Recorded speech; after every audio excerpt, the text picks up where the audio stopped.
Rasulullah sallallahu alaihi wasallam memerintah Sayyidina Abu Bakar As-Siddiq.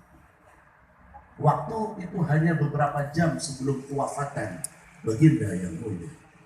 Di dalam pangkuan putri Sayyidina Abu Bakar, di dalam pangkuan Sayyidatina Aisyah radhiyallahu anha, ajal sudah mendekati baginda Rasul.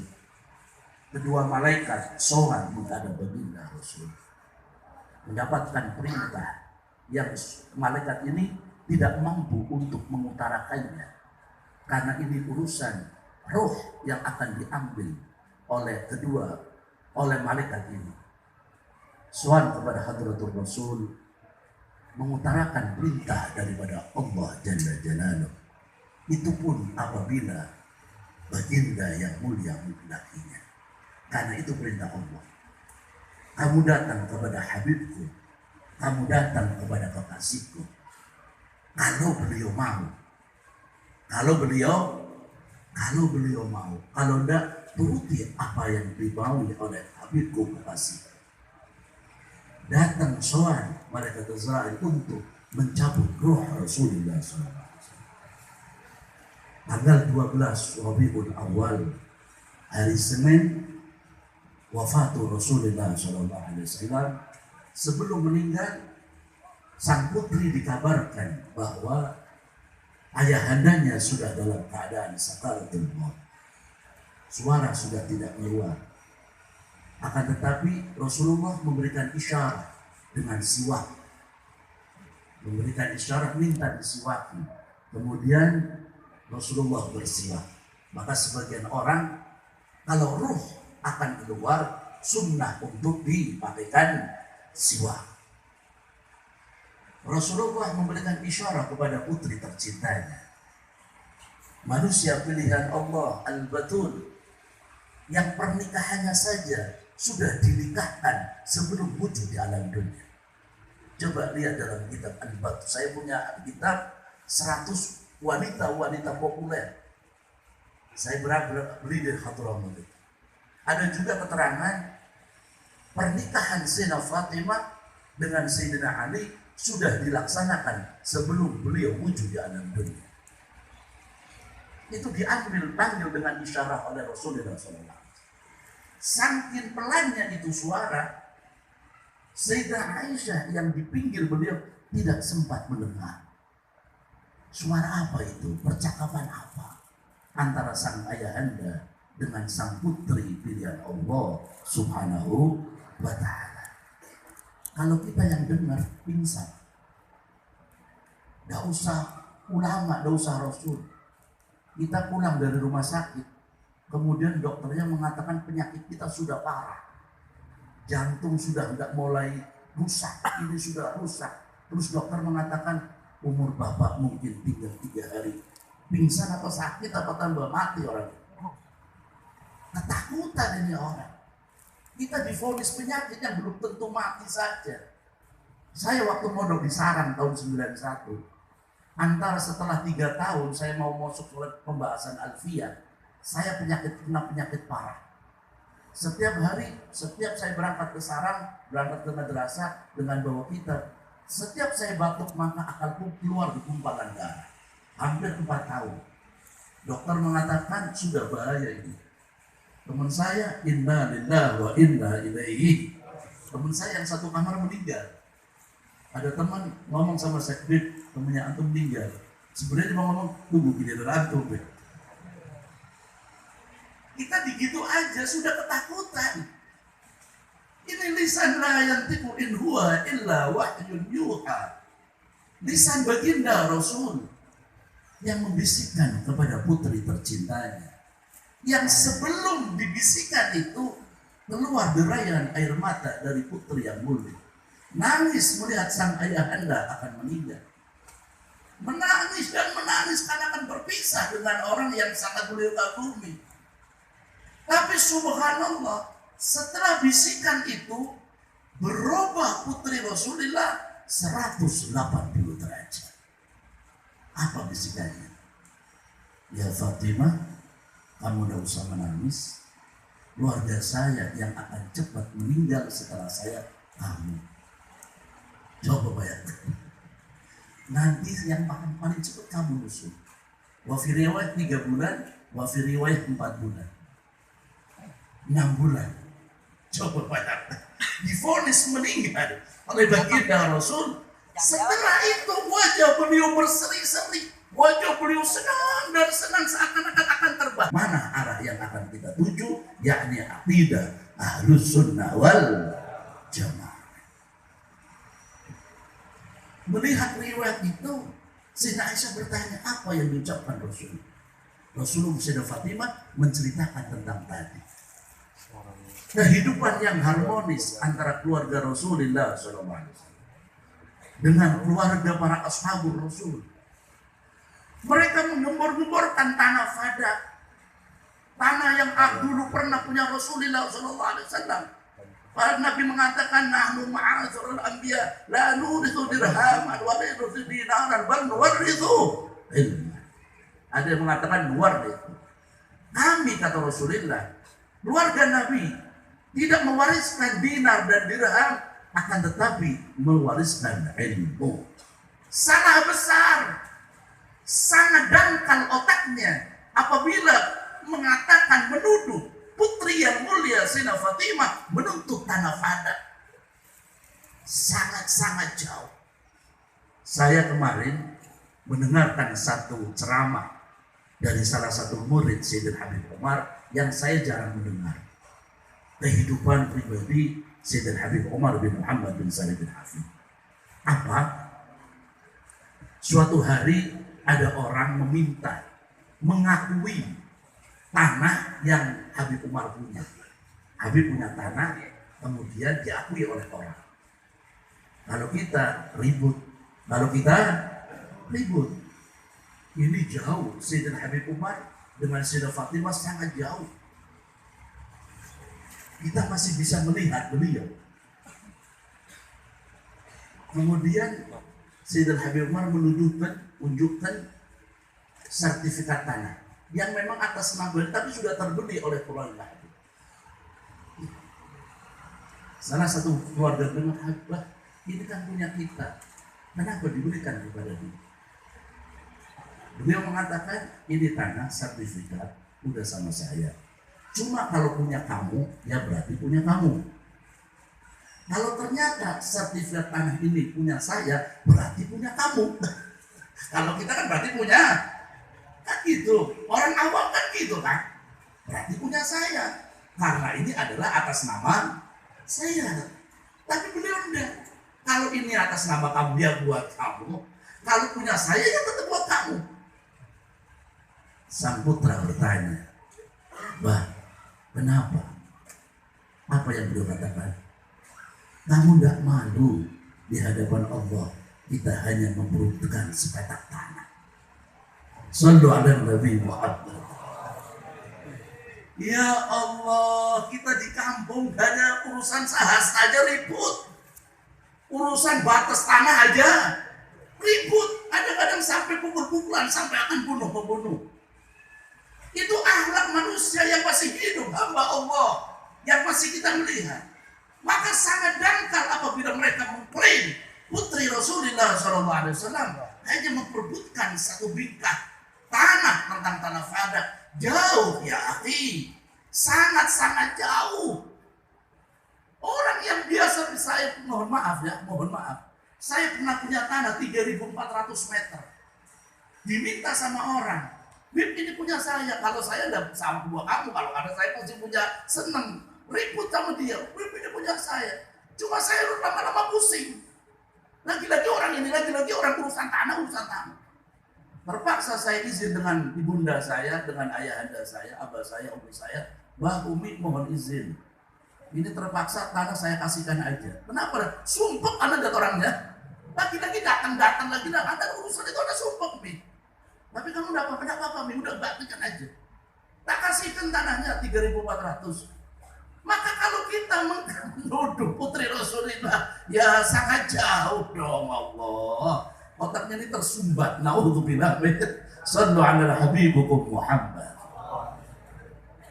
Coba buka dalam kitab Nurul Absar. Antum mungkin sering lihat Bimujarrad mikrofon, para habib biasanya lempar-lempar kan. Antum aja, antum aja. Mengedepankan akhlak. Bukan kadang-kadang orang kan, alhamdulillah, biar saja saya minta. Beliau cucu-cucu Rasulullah Anda mengedepankan yang lebih tua, mengedepankan yang lebih berhak. Bukan semata-mata untuk tidak bisa, Anda sangat mampu beliau. Ternyata setelah saya baca kitab Nurul Absar, Allahumma sholli wa sallim wa barik, saya melihat keharmonisan dua kubarus sahabat, Sayyidina Abu Bakar As-Siddiq dan Sayyidina Ali karramallahu wajhah. Hati-hati punya pikiran Sayyidina Ali tidak cocok. Siapa tidak cocok?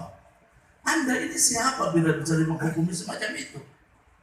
Yauminal ayyam itu di dalam kitab Nurul Absar pernah baginda yang mulia Sayyidina Abu Bakar dengan Sayyidina Ali hendak masuk ghurfah Rasulullah SAW. Akan masuk kamar Rasulullah. Kemudian beliau ketok pintu keduanya. Terbuka pintu. Ini lihat. Allahumma shalli wa sallim wa barik. Saat Al-Imam Ali karramallahu wajhah meminta kepada Sayyidina Abu Bakar As-Siddiq, engkau masuk duluan ya Sayyidina Ali. Apa kata Sayyidina Ali mengatakan? Wallazi nafsi biyadi. Saya bersumpah kepada Allah, kaki saya tidak akan pernah melangkahkan masuk kamar Rasulullah, mendahului orang yang dipuji oleh Rasulullah, mendahului orang yang disebutkan di dalam Al-Quran. Idh qala li sahibihi la tahzan innallaha ma'ana. Coba bayangkan. As-sahib fi hadzal ayat. Kalimah ini mengatakan sahib, tidak ada lain kecuali Sayyidina Abu Bakar As-Siddiq radhiyallahu anhu. Allahumma shalli wa sallim wa barik. Beliau mengatakan semacam itu. Saya tidak akan pernah melangkahkan kaki saya mendahului orang yang disebut oleh ayat Quran yang disebutkan waktu tragedi peristiwa di Gua Thur saat Rasulullah hendak melaksanakan hijrah ke Madinatul Munawwarah. 3 hari 3 malam Rasulullah di gua. Kemudian orang kafir sudah melihat kaki mereka sudah ternampak oleh Amirul Mukminin Sayyidina Abu Bakar As-Siddiq. Sayyidina Abu Bakar As-Siddiq sudah melihat kaki orang kafir, menangis beliau. Kemudian baginda Rasul mengatakan, la tahzan innallaha idh qala li sahibi. Saat Rasulullah berkata kepada temannya, siapa dalam sejarah itu yang katakan sahih, tidak ada ditakwil-takwil lagi. Sejarah itu adalah baginda yang mulia Sayyidina Abu Bakar As-Siddiq radhiyallahu anhu. Apa kata Sayyidina Ali? Engkau lebih dahulu harus masuk ya Amirul Mukminin. Apa yang dikatakan sahabat Abu Bakar? Walladzi nafsi biyadi. Saya bersumpah kepada Allah, kaki saya tidak akan pernah melangkahkan mendahului orang yang dipuji oleh Rasulullah. Ana madinatul ilmi wa aliyun babuha. Kata Amir Musin Abu Bakar, saya tidak akan pernah melangkah. Siapa al-bab? Di dalam ini adalah Sayyidina Ali karramallahu wajhah. Sebenarnya banyak pujian-pujian ini terus. Cuma waktu sudah malam ya. Semoga barokah Allahumma amin ya rabbal. Keduanya tidak ada yang masuk sama sekali. Subhanallah, ternyata Pak, arsy pun bergoncang. Langit bergoncang Pak, malaikat geger. Ada apa ini? Harus goncang. Ada apa? Malaikat Jibril turun sowan kepada Nabi SAW. Ternyata nampak di hadapan kamar Rasulullah ada 2 sahabat pilihan Allah mubasysyirina bil jannah, mertua Rasulullah dan menantu baginda Nabi Muhammad. Kemudian Sayyidina Malaikat Jibril sowan kepada yang mulia baginda Rasul, menjelaskan bahwa di depan kamar beliau ada dua manusia yang mulia yang saling mengedepankan akhlaknya. Wa kharaja Rasulullah sallallahu alaihi wasallam. Kemudian Rasulullah keluar dari kamar beliau, wa qabbala wajhuhu. Kemudian kening satu dicium oleh Rasulullah. Kemudian Sayyidina Ali dicium oleh Rasulullah. Keduanya dicium. Seraya Nabi mengatakan, apabila lautan menjadi tinta, pepohonan menjadi pena, tidak akan bisa mengungkap akhlak kedua engkau, sahabat mulia Rasulullah. Pahami sejarah ya akhi. Jangan memutarkan fakta. Bahasa sekarang jangan suka menggoreng. Sejarah digoreng kayak kacang digoreng. Hubungan harmonis antara Amirul Mukminin Sayyidina Umar, Sayyidina Utsman, Sayyidina Ali, tidak ada sejarah yang hubungan yang tidak jelas. Nauzubillah min. Sampai Nabi Nuh alaihissalam bermunajat kepada Allah saat beliau membuat kapal selalu bocor dan bocor. Beliau bermunajat kepada Allah, ya Allah, kasih saya petunjuk, ini kapal biar tidak bocor gimana? Kemudian Nabi Nuh diberikan perintah, tulis di dalam papannya nama-nama Khulafaur Rasyidin, Sayyidina Abu Bakar, Sayyidina Umar, Sayyidina Utsman, Sayyidina Ali. Ditulis oleh Nabi Nuh. Saya akan tanya, saat itu Khulafaur Rasyidin sudah lahir atau belum?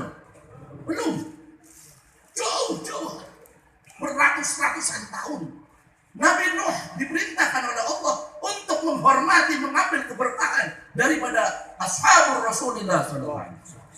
Yang terakhir, saya teringat kalam daripada salah satu ulama Hadramut saat Sayyidina Fakih Muqaddam tidak ziarah ke makam Nabi Allah Hud alaihissalam.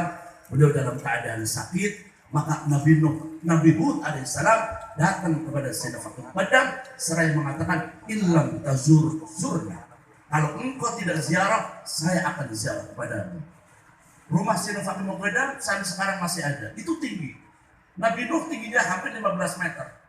Itu wafi riwayat sejarah mencatat kepala Nabi Nuh masuk ke dalam jendela seraya merundukkan kepada Sayyidina Fakih Muqaddam, illam tazur zurna. Kalau engkau tidak ziarah, saya akan ziarah. Ada hikmah apa menundukkan kepala Nabi Nuh seraya masuk jendela mengucapkan kepada Sayyidina Muqaddam? Sebagian ulama mengatakan penghormatan kepada dzurriyyatir Rasul. Itu saja yang bisa saya sampaikan. Mohon maaf apabila kekurangan. Astaghfirullahaladzim min qaulin bila amal. Astaghfirullahaladzim minal amal bila ikhlas. Bijahi Rasulullah sallallahu alaihi wasallam. Al-Fatihah.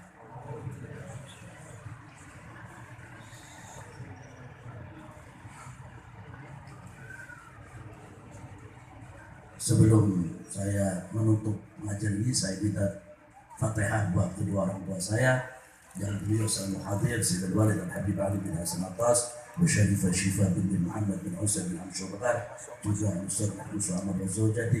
Al-Fatihah.